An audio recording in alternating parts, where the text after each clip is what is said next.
said, I'm treating my child. And he said, yes. He just shouted at him, hey, stop that. Why don't you say, stop that, please? So, having had honesty through almost everything I knew about being a parent out of the window, and I had to learn afresh. And I had to commit to learning afresh and continue to be a student of parenting school that we can never resign from. So I'd like you to ask yourselves, with everything we have heard today, it's a good time to reflect. Are our children being prepared for life, or are we preparing them for just examinations? So many of us are focused on the grades children get. I've seen in a lot of schools, the trend right now is marketing with the JAM scores and the YX scores and all of those things. And I'm wondering, is that what schooling has been reduced to? Are we just raising children for examinations, or are we actually preparing them for life? So when we were younger, we were told that life was pretty simple. Go to school, get good grades, get a good job, live a good life, raise your children, and repeat the cycle. But we are living at a time where that cannot be further away from the truth. So you can move to the next slide, please. We're living at a time where that cannot be further from the truth. A lot of people have done the things that everybody expected them to do. But right now, they are not getting the results everybody expected them to get. That's because we, more or less, are raising children to live in a world that no longer exists. When we were younger, if you hear the word holiday, I'm going on holiday, where are you going? Village, grandma's house, uncle's house. If you are in Lagos, you are probably going to another town. If you are not in Lagos, you are probably going to Lagos. Right? Right now, when people say I'm going on holiday, what's the first thing that comes to your mind? What country? Do you understand? I promise you, in 10, 15, maybe 20 years, our children will be saying, I'm so bored, I just want to go to the hotel on Mars and just... We are preparing children for a world that no longer exists. And I think this is one of my frustrations with some aspects of the Nigerian curriculum. In 2026, our business and entrepreneurship curriculum is still teaching children open and closed offices. I don't even know if those offices exist anymore. When we have co-working spaces, we have virtual offices, we have people working from home and all sorts of things that have caused the structure that we use to collapse. So we must understand that what we were told is no longer the case. Next slide, please. What we are seeing today, we are seeing bright children, but we are seeing them with unsure direction. We are seeing educated minds, but weak or no values, I would like to even say. We are seeing them very busy, but they are very busy doing almost nothing. Empty purpose. Recently, I was, I think it was on social media where someone committed suicide and scheduled his suicide announcement on Instagram to come out 2 days after he died. And he was in fact, he was one of the very first influencers and content creators, and he said, oh, he has lived a full life and he's tired and he would like to bow out on his own terms. So you could have seen that person online, very busy with so many things, and you are probably in your little corner saying, God, when? And then, next thing you come online and you see the person's suicide notice. He published his suicide note. So we must understand that what we are seeing today is a product of the things that have gone by. And if we must see a different Nigeria, if we must see a different generation next, it is up to us to create it. The world has changed very fast. We are seeing that there's technology everywhere. So there's no hiding from it anymore. There's no running away from it. There's technology everywhere. The culture is shifting fast. We're seeing things that when we were younger, you see it in movies and you say, this can never be in Nigeria. They are now commonplace. We are seeing that information is cheap. Any part of my language, any idiot with a ring light can sit down and once the person speaks calmly or do you say, word, and they are talking absolute rubbish. So we have seen that information is very cheap, but wisdom is very rare. That's the world we live in. And we assumed that school, as we knew it, would be enough. But unfortunately, it is not enough. It is no longer enough, at least not the way it is being done. So I'd like to ask, is your child's education accidental or intentional? I'd like to share a little story here. When I was in secondary school, I was very sure that I wanted to be a medical doctor. I had it all planned out. The subject I would not pay attention to, and the subject I would be exceptional at, and all of that. Everything was working. And one day they gave us a random test. It wasn't math, it wasn't English. And it was just asking, okay, out of these 3 options, choose one. Out of these 4 animals, choose one. It seemed like a very stupid test.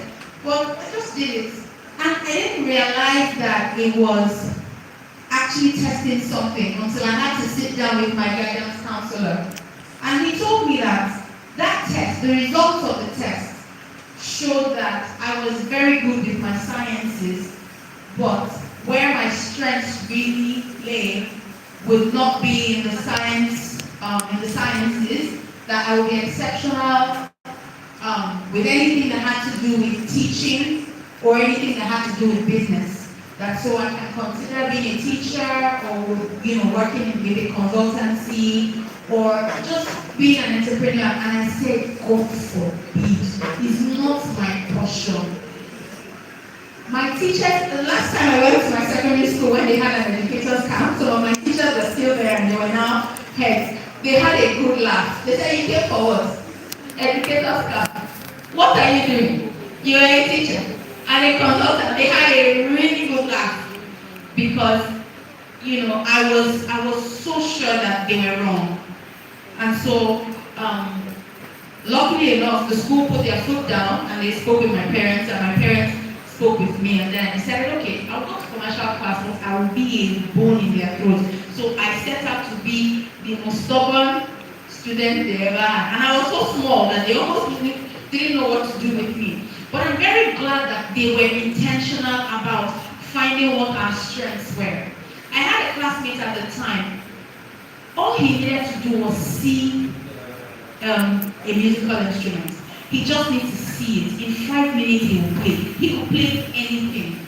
He could play the saxophone, he could play the piano, he could play the drums, he could play the recorder, he could play anything. And then this fellow finished school and his parents said, oh, you must study engineering. He came out with his 3rd class. And the first thing he did after finishing school was to get a job as a DJ in a radio station. So somehow they were like, no, this country is not good for him. So they sent him abroad to do some other courses and all of that. And right now, he's a sound engineer for Broadway.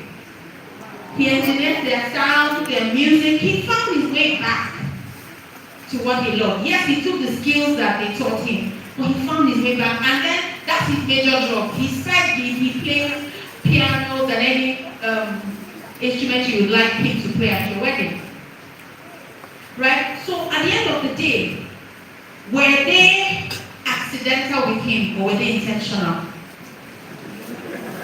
Exactly. So you see, accidental is hoping for the best, doing what you think is best and just hope for the best. But being intentional is planning for the future. So when you are intentional, it means you have a clear purpose, like our last speaker, Engineer Frank said. You have a clear purpose, you have clear priorities, you have clear partnership. My daughter is going to be 6, but we are already having career discussions. What are the things you like to do? And she has been consistent with, how children can be flighty, but she has been consistent with one particular one and saying, I want to be a nurse first and a doctor. But Mommy, is it possible to be a doctor and still be an artist? Because I really like to paint. I told her you can be anything you want to be. But let's talk about it. Let's see what your strengths are. She's still little, but she understands these things. So I understand that I cannot project my insecurities on her. I cannot project my what ifs on her and say, this is, I've always dreamt of having a doctor in the family. You are the one. Right? So, clear purpose, we have clear priorities and we have clear partnership. We must ask ourselves, like he said, when the village is distracted, who is raising the children? Who are we raising? So many of us are focused on grades, that we have raised intellectual giants with no scruples, no morals. So I tell people that sometimes we are so focused on academics that we end up raising evil geniuses. I was reading on LinkedIn from Richard Branson a few days ago, and he said, hire character, train for skill. So even the workplace, your grades, your certifications are no longer enough, right? So we must stop raising intellectual giants and start to raise people who can think, people who can stand, and people who can choose. We must understand that success, yes, we can celebrate the grades, we celebrate the certificates, the trophies, the titles. Beyond that, we must raise children for ability. We must raise character. We must raise creativity. These are things that we must encourage. The speaker about drug abuse, it got me very, in fact, it hit very close to home. I was actually talking about it today with Mrs. Okorie, that many times we are focused on academics and we don't see things right under our nose. So I had a nanny who has worked with me for about a year. She was very forgetful, always dozing off. I just assumed, she didn't go to school and maybe she watches too much TV at night and she doesn't sleep well. I didn't realize that this girl was a drug addict right under my nose. I found out today that she used to smoke God knows what, and she will come to work every day wasted. So when you see her, if she can't sit down for 15 minutes and she will not sleep. When she came back to the gym work, she was so frail, I was afraid that she was ill. I took her around every test under the sun. Only to find she was just malnourished. So apparently she had been using her money and maybe even the food stuff I gave her to trade for drugs or something. That's a function of a broken system. So I cannot even blame her because who raised her? Right? So we must understand that every child is unique. Even if you have twins, they are not the same. Sometimes two children from the same parents can be like chalk and cheese. There is no basis for comparison, like say apples and oranges, which one is better? Each one has what they do. So no one is better, no apple is better than an orange. Also, no orange is better than an apple. We must understand that every child has unique gifts, unique pace, unique wiring. They will come to when they are ready. I was teaching two children at some point when I was an early years teacher. And one of them had moved quickly from reading 2-letter words to reading 4-letter words. And the boy was still struggling with 2-letter words. It would have been easy to say that the girl was more intelligent than the boy, although girls are usually faster than boys and all of that. For 2 weeks, that boy could not read and he would tell you, cat. I felt like throwing the boy out of the window. And then one day, he said, And I said, great job. In my mind, I said, what have I been saying? But of course, I couldn't say that to him. Now, the very next day, I gave him sorting cards to try to read 3-letter words and match it to pictures, just to see if he could do it. I didn't know that in a hurry, my mind didn't sort the cards and the words, so they were words that were longer than 3-letter words. And this young man walked up to me and said, Miss Susan, I cannot find the card for butter. I said, the picture for what? He said, butter. I said, butter. Let me see what you read. He brought it and it was butter. I said, how did you read this? He said, if I could do, I just did butter. Meanwhile, the other girl was struggling to read fish and she was crying. So, where I could have said the girl was smarter than the boy, in one day he went from reading 2-letter words to 6-letter words. And till this day, I think I've seen a child who solves aptitude like that boy. He doesn't calculate anything. As long as his aptitude is in, he'll just look at it. Whether it's verbal or quantitative or non-verbal, he'll just look at it, smile, and write the answer. And it's always 100%. But he never came first. And I told them, I said, we need to watch out for this boy. By the time they relocated, his mom called me screaming. They had to put him in the class of the gifted. They had a goal of reading 40 story books in 1 year. He read the 40 in 1 term. So we must understand that every child comes with their own unique wiring. So instead of asking how smart, that's why I don't like when they say, oh, we have some smart children, then you have some upper come. We try to have nice names for these things, but let's call it what it is. You think children are smart and children are dull. So instead of asking that, you must ask yourself, what is this child smart at? Instead of asking, how smart is this child? We are preparing children for a future we may or may not see. And the things that future demands is very different from what we think. The future that our children will live in, they are not going to be demanding certificates and credentials. We're seeing that with the trends, the emerging trends in education now.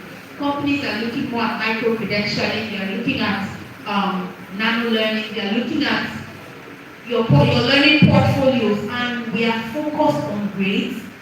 The future demands empathy. The future demands problem solving, judgment, sound judgment, decision making. The future demands integrity. It demands emotional intelligence. It demands having to learn to work with people, conflict management. It demands financial wisdom. It demands strong values. If someone like Richard Branson can say that he hires for character and he trains for skill, then we understand that it's not about what you can or cannot do anymore. So, the next generation is watching us. What will they inherit? The prevalence of people with little or no scruples on social media now, and how those people are now, what people are viewing as influencers and role models, will show us what our society has become. I'm happy that right now we are beginning to have rational, sane people who are speaking out loud as well, so that our children at least will have sound role models. We must understand that the next generation is watching us. What will they inherit? If we want a better generation, we must educate them on purpose. The generation we want cannot be built by accident. We must be intentional about it. We must design the future we want to see. We can't be reactive.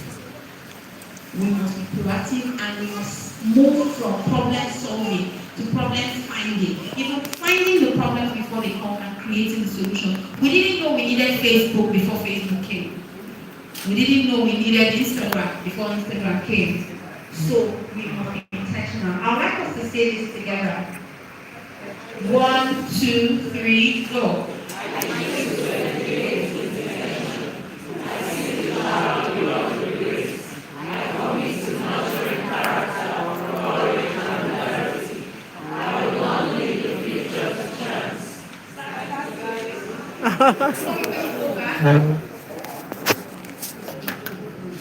Okay, so let's start starting today.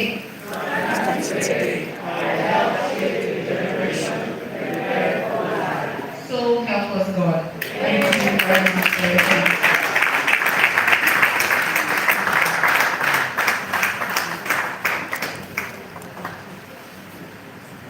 Wow, did you learn something?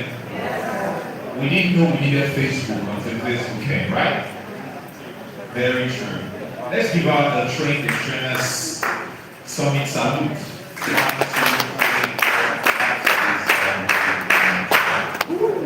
That was beautiful, right? Now, we are going to wind down now. But before we do that, we're just going to entertain 2 questions. One from this row and one from this other row. You've learned something, and you have a question for any of the speakers here. We still have Engineer Frank in the building. We have Lucio Correa, we have Susan, and then we have Mr. Tom. And of course, Uche Mono is here. You have a question, please come. Let's give her a big hand.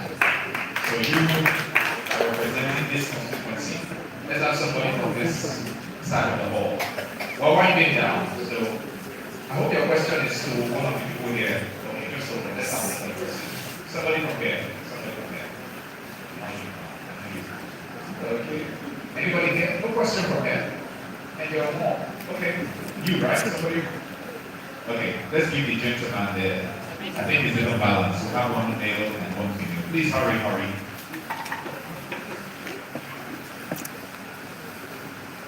Let's give it a big hand. So your question, please cut it brief in righteousness. Very brief. Good evening, everyone. My name is Biobele Wyse. I'm still administrator of